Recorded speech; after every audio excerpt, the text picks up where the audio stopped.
नमस्कार मित्रों, welcome to your favourite channel Bioprep education. NEET NCERT biology series का ये वीडियो नंबर 10 है।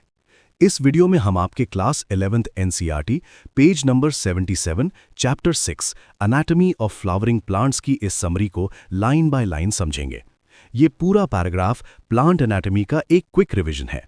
तो चलिए शुरू करते हैं। Line 1, anatomically A plant is made of different kinds of tissues. Students, सबसे पहले वर्ड एनाटॉमी का मतलब समझो। जब हम किसी ऑर्गेनिज्म के इंटरनल स्ट्रक्चर्स या पार्ट्स की स्टडी करते हैं तो उसे एनाटॉमी कहते हैं। तो ये लाइन कह रही है कि अंदर से एक प्लांट अलग अलग तरह के टिश्यूज यानी कोशिकाओं के ग्रुप से बना होता है। Line 2, the plant tissues are broadly classified into meristematic, apical, lateral and intercalary and permanent, simple and complex. अब इन टिश्यूज को दो बड़े ग्रुप्स में बांटा गया है। पहला है मेरिस्टेमेटिक। ये वो टिश्यूज हैं जो लगातार डिवाइड होते रहते हैं यानी ग्रोथ सेल्स। इसमें 3 टाइप्स हैं। नंबर 1, एपिकल मेरिस्टम, जो शूट और रूट की टिप पर होते हैं। नंबर 2, लैटरल मेरिस्टम, जो प्लांट की विड्थ या गर्थ इंक्रीज करती हैं। और नंबर 3, इंटरकैलरी मेरिस्टम, जो बीच के गैप्स भरते हैं यानी इंटरनोडल एलोंगेशन में हेल्प करती हैं। दूसरा ग्रुप है परमानेंट टिश्यू। ये वो सेल्स हैं जो डिवाइड होना बंद कर चुके हैं और अपना एक पक्का काम पकड़ चुके हैं। इन्हें भी सिंपल परमानेंट टिश्यू और कॉम्प्लेक्स परमानेंट टिश्यू 2 टाइप्स में डिवाइड किया गया है। Line 3, assimilation of food and its storage, transportation of water, minerals and photosynthesis and mechanical support are the main functions of tissues. Tissues का काम क्या है? Simple है। फूड सिंथेसाइज करना, फूड को स्टोर करना, वाटर और मिनरल्स का ट्रांसपोर्ट करना, और जो फोटोसिंथेसिस यानी फोटोसिंथेसिस से बना फूड है उसे पूरे प्लांट में डिस्ट्रीब्यूट करना। साथ ही प्लांट को सीधा खड़ा रखने के लिए मैकेनिकल सपोर्ट देना भी इन्हीं का काम है। Line 4, there are 3 types of tissue systems, epidermal, ground and vascular. अगर हम पूरे प्लांट बॉडी को सिस्टम्स में देखें तो 3 मेन पार्ट्स हैं। नंबर 1, एपिडर्मल टिश्यू सिस्टम, बाहर की स्किन, ग्राउंड टिश्यू सिस्टम, बीच का बल्क हिस्सा, और वैस्कुलर टिश्यू सिस्टम, जो ट्रांसपोर्ट का पाइपलाइन सिस्टम है, जैसे xylem and phloem. Line 5, the epidermal tissue systems are made of epidermal cells, stomata and the epidermal appendages. Epidermal tissue system मतलब plant की आउटर लेयर। इसमें 3 चीजें आती हैं। नंबर 1, पहला एपिडर्मल सेल्स। नंबर 2, स्टोमाटा यानी स्मॉल ओपनिंग जिनसे gas exchange होता है।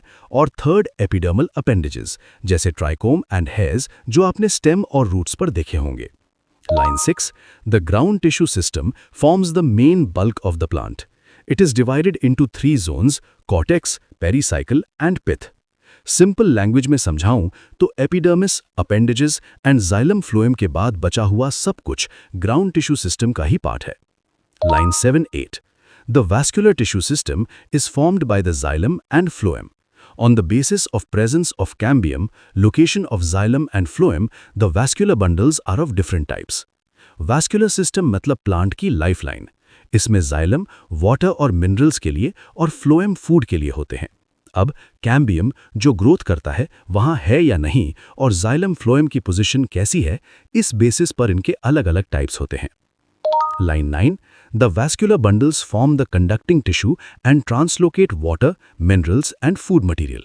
इन्हें कंडक्टिंग टिश्यू इसलिए कहते हैं क्योंकि ये चीज़ों को एक जगह से दूसरी जगह ट्रांसलोकेट यानी ट्रांसपोर्ट करते हैं, चाहे वो वाटर हो, मिनरल्स हो या food. Line 10-11, monocotyledonous and dicotyledonous plants show marked variation in their internal structures. They differ in type, number and location of vascular bundles.